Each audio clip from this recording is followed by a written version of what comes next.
Hello, this is Steve Ramona, your host for Doing Business with a Servant's Heart. I want to thank our sponsors, InPhone, and with InPhone, you can place your business on everybody's cell phone, turn their business into a web app, and with a click of a button, they'll have access to you 24/7. And also Pantheon.fm. Have you ever thought about monetizing and taking your podcast to the next level? Well, Pantheon can do that. Let us show you how.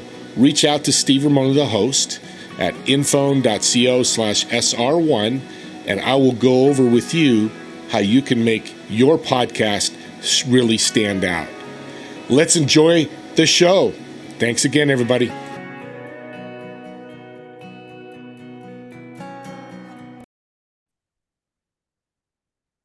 Welcome, everyone, to Doing Business with a Servant's Heart podcast. This is your guest host, Steve Ramona. I'm the host. I have a guest here. And here's an awesome thing about this guest. She's gone through the ups and downs in life, but she was a mother and a successful business person.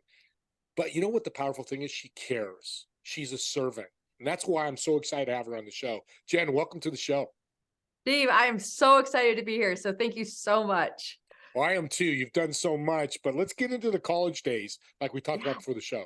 Yeah. So in college, I did an internship at a furniture company in town, and it was manufacturing chairs and office furniture for office buildings.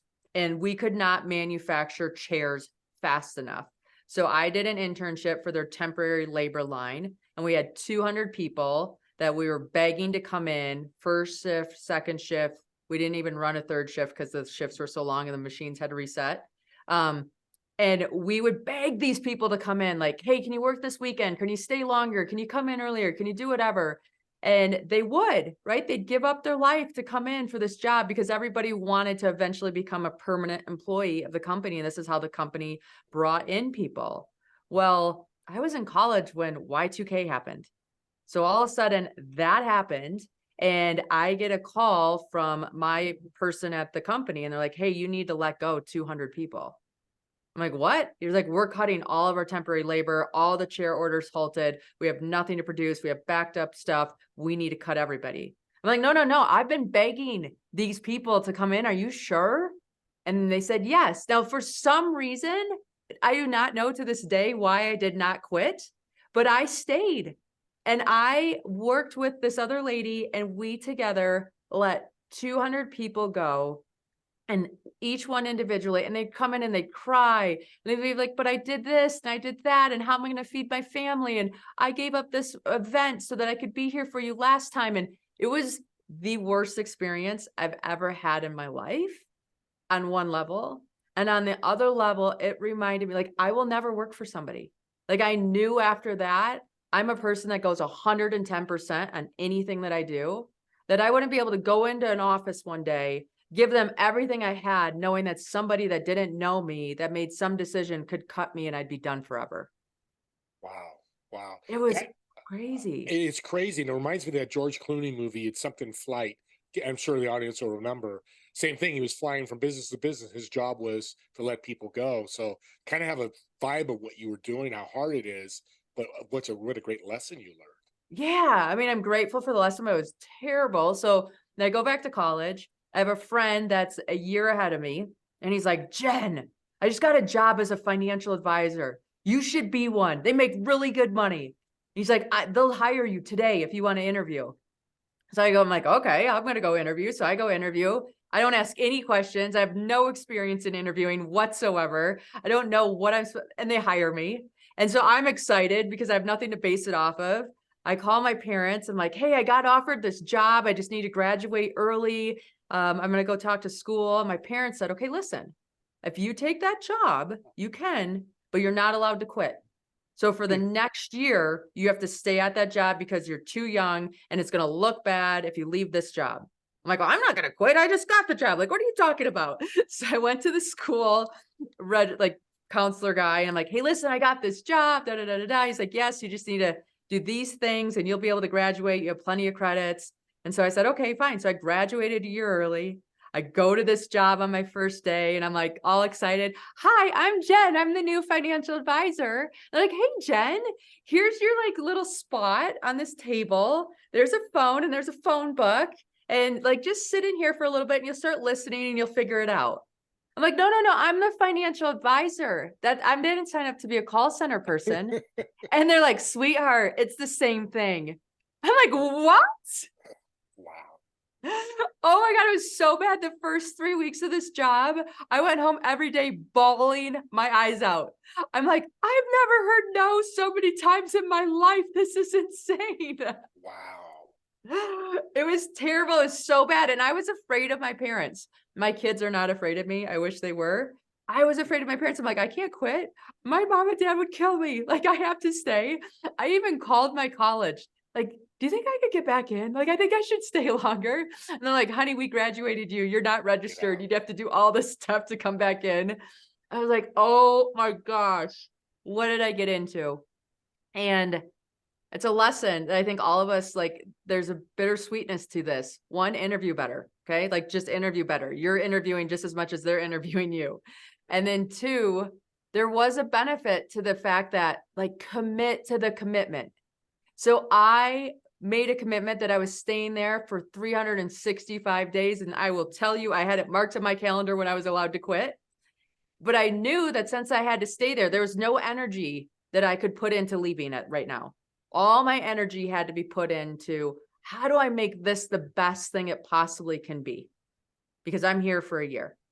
And so then you started to make it fun. I like have a hard time even saying that because I don't think I could have fun today, but like we made games out of it. I bought those little pop guns that had the foam balls. Yep. And so then when someone said no to me, I shot them and then I put the foam ball back on. So I got the last hurrah in that call. Then I started playing the game where I realized 97 no's meant 3 yeses, meant 1 client, meant $3,000. And so then all of a sudden these no's were money. So I'm like, oh, I'm just getting paid to get told no. I'm just getting paid to get told no. And this company was the master of people like my personality. And they put all of our stats on the wall so everybody could see them. And I was so tied to that at that age. Now I'd be like, whatever, you can put whatever you want on the wall. But then that was like my identity and who I was. You better believe I was going to be number one. Yep. And I would stay later until I was number one. And I would make sure I stayed number one. And I mean, what a mousetrap that I drank, but I did. And I had my first year out of college, I made more money than my parents did. Wow. Right. So mindset overcame your parents. You got to do it. So your mindset was the key to all this, was it? It really was. It really was like just saying like, this is what I'm doing and how do I make it better? And I have an option, but I don't have an option till whenever. And then it became, how do we have fun? I mean, and community is so important. So like if I called in an office, I would like go to the bathroom, I'd get a drink, I'd eat a candy bar, I would do all these things and I want to get my work done. And so then I knew I had to be next to people. And then we would do little competitions between each other, or it'd be like, oh, you got 5 dials in and I only got 2 in. And like, we made it fun, but you need to realize like who you are as a person and what helps you thrive and then recruit that. That's your responsibility. Yeah. It's a great point because we're all different. Yeah. We're same in human as labels, but we're different in different ways we do it. So your support really helped you, even though your parents, it was terrible. How important is supporting family or friends with you going through something like this? Yeah. I mean, like my parents were like honest, right? I'm sorry, sweetheart, you're doing this. It was tough love. And I even called my grandma. My grandma's like, honey, you have a job. Stop whining. And she'd hang up on me. I'm like, grandmas are supposed to like send you cookies and tell you it's okay. That was not my story, but that's okay. It worked out. And I had great success. And then I stayed after that first year because the nice thing about that industry is that it's been around forever. So it's not whether the industry works, it's whether you work. And when you do something that intensely for a year, it's like 2 years of experience in one. And a lot of times people fail out of things because they run out of runway. Well, all you do, I mean, I worked 8 to 8, Monday through Friday, 9 to noon on Saturday. I would stay longer on Saturday if I didn't. I learned how to manage my time because the best time to have calling was from 5 to 7. If I booked client meetings from 5 to 7, it would take me the whole day to get those same results instead of the 5 to 7 time. So I never allowed clients to meet with me from 5 to 7. But you learn all these the hard way, and you just have to be raw and honest. So if you didn't stick with it and stay committed, all these lessons you would not have learned. No, I'd be broke with a whole bunch of purses and tennis shoes. Which is not a good, I mean, it's a temporary good thing, but permanently it's not good. No, I'd be a train wreck of a mess. Yeah, And that's the yeah. beauty of fight. Like the one thing when I took the job, I'm like, no matter what, I'm going to learn finance. So even if I hate it, finance is such a strong thing to have in your repertoire and just understand for any other pursuit you take on. So that also helped too. It just saying like, hey, I'm understanding money management, time value of money, how to invest. It was really important because it allowed me to do a lot of really cool things later in life. Yeah. And these lessons come to this book that you written that's coming out soon. I want to jump into that. I'm excited about your book. I'm excited about my book. I mean, I need to be excited about my book. I named the book Quit Proof: 7 Strategies to Build Resilience and Achieve Your Life Goals. It's definitely business principles that give you, and personal principles that say, okay, listen, resilience matters. The good things happen on the other side of hard things. And our hard things get to be harder as we become more experienced in whatever we're doing, and the rewards are greater. What would you, I'm going to really lean on the women here because you're a successful businesswoman. Yeah. And people are going to look up to you. And I know you love helping people, which is why you're here. Do. You serve Help is so a many 4-letter word. Like if someone says help for me, all my defenses are taken down. I'm like, okay, what can I do? What can I do? That's your And then kryptonite. all my rational brain goes out the window and I am there to help. I love it. That's great. I mean, your kryptonite's help. And I kind of know the feeling. You kind of lose all emotion. What would you tell a businesswoman that's either in business now or wants to get into it? Because they're kind of 2 categories now. What would you tell them one of the biggest things they need to do, learn, be better at? Yeah. You need to be really good at building momentum for yourself and be conscientious of that because it's hard, right? And you get told no a lot. That's just the game of business. And understanding that that's not no to you as an individual, that's no to the thing, whatever you're doing or whatever you're selling or whatever you're trying to build. So I would be very intentional about, I mean, this is going to sound funny, but when I brush my teeth in the morning, I'm making sure I'm saying nice things to myself. And I didn't know this was a problem of mine. I went on a climb and I didn't have a mirror. So for 30 days, I was just looking out into the world and brushing my teeth and taking all the beauty in. I came back home and I had a mirror. I started brushing my teeth and I'm like, oh, my hair looks like crap. Like, why didn't I sleep? Like, what did I eat? Like, my face is swollen. I was saying like terrible things to myself. And I caught myself because I had that break of time outside. And so I really feel like every morning we set ourselves up for wins. I truly believe the night before we set ourselves up for wins, but like the tiniest little things have a ripple effect on our entire day. So my kids all know the toothbrush talk. When we brush our teeth, what's our talk? And what are we saying? And we better be building ourselves up because if we're not, nobody else is going to. I love the toothbrush talk. Yes. I've had a number of people tell me great things that look in the mirror and say affirmations. We know women, it's tough in business. It's getting better. But somebody said a while back, there's 5% of keynote speakers are women like you, which it should be higher. What's 1 or 2 pressures that you want to share with the women audience and men too, but that you overcome and how you did that? Okay. So 2 things I've overcame in the business. Like use it to your advantage. Okay. So when I got into financial services, less than 2% of the industry was female. I think it's still like very low percentages. That's an advantage because guess what? There's like 1 Jenn in the crowd and there's a whole bunch of Steves and Johns and Bobs and Joes, right? And so you want to use that to your advantage. And I always feel we are watched because we're the ones that stand out. Dress the part, dress a part that's a little bit more conservative, a little bit more quiet than maybe that you want to be, and let your personality or let your speech be the entertaining piece. Yeah, that's so great. We have so much power inside of us, and we're judged on our looks. I mean, that's just how society is, and just own that and understand hey, I want to be classy and you to catch on to me, but you're going to be wowed by what I say, not by what I'm wearing. Quiet leader. Quiet Let's leader. dress quietly. Yeah. So you're not standing up. That's fantastic. And I'm glad you mentioned about financial advisors, because it's true. A lot of industries, it's low on women. We're missing out because women have a lot of power in business, as you've proven. Yeah. Before we forget, let's do a shout out, how people can get a hold of you and where they can find the book. Yeah, please. Okay, so jenndrummond.com is where you can find me. You'll have links to all my social channels there. The book is on Amazon, but you can find it from my website. If you pre-order, there's a whole bunch of fun bonuses and things that get to come your way. So sign up today because you'll be missing out otherwise.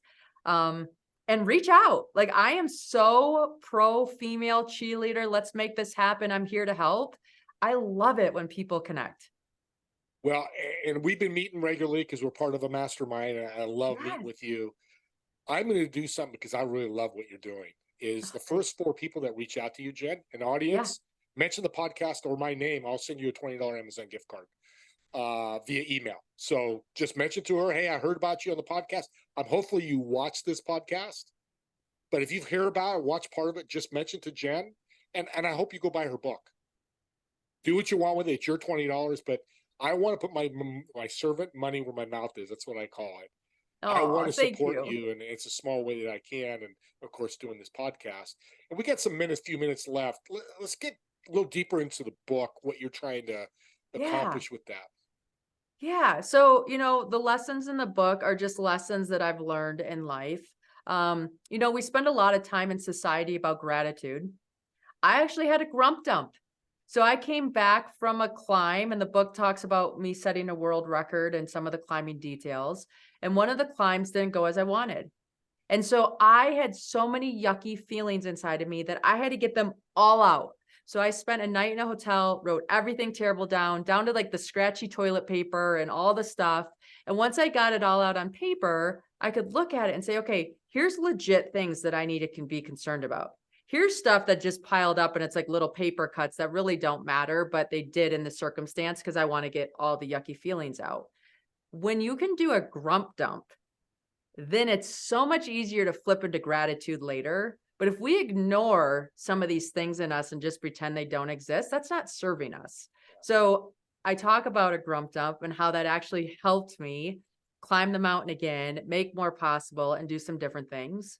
I also feel all of us are so busy with everything we're doing. So as much as you can to habit stack is going to help you out. So I wish I had time to do gratitude journals. I love it when people do.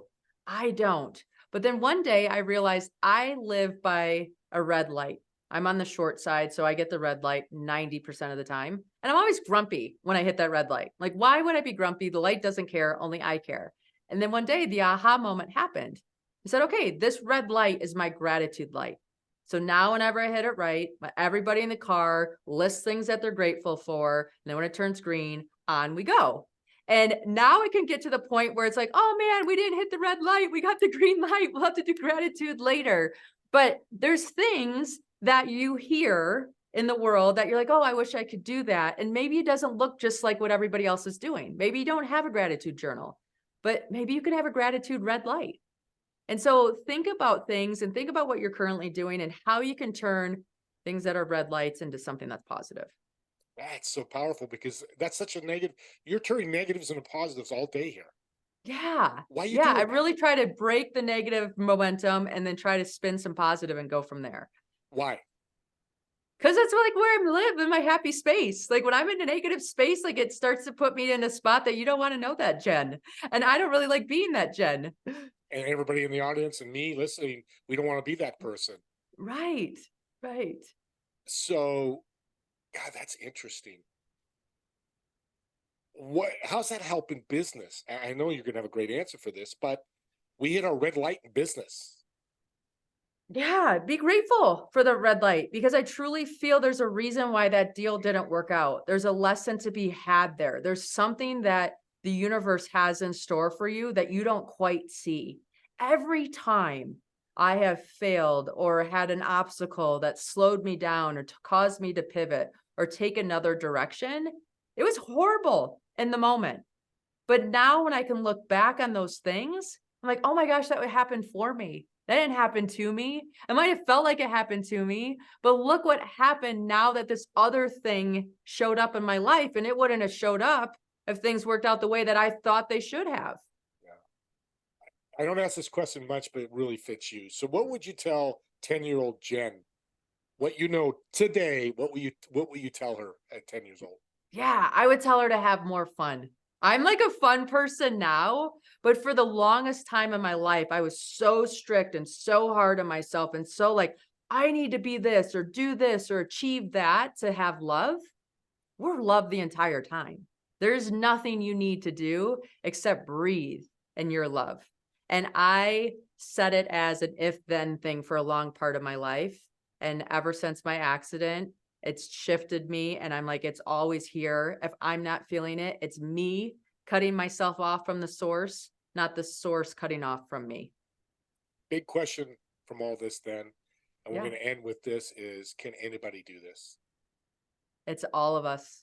If I can do it, you can do it. It is our birthright. So I am here. If you're feeling lost, don't quite know what next step to take, Steve's here. I'm here. We're on your team. Let's make it happen. It's so great. I'm going to do a quick recap because you Yeah. had so many tidbits.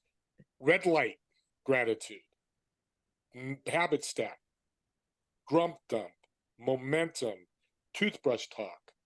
Write those down, audience, because I've written down, they're in my book. They're going to be in my wall somewhere. What simple things to do to change your life, literally change your life. Yep. Thank you for being on. You are such a blessing. Oh, And I thank know you, my Steve. audience think so. God bless you. Can I ask one more favor? I'm here. I'm going to bring you back for part 2 because there's a lot more we can cover. But what's a tip that you haven't mentioned right in the show that you can help them in their life that you learned?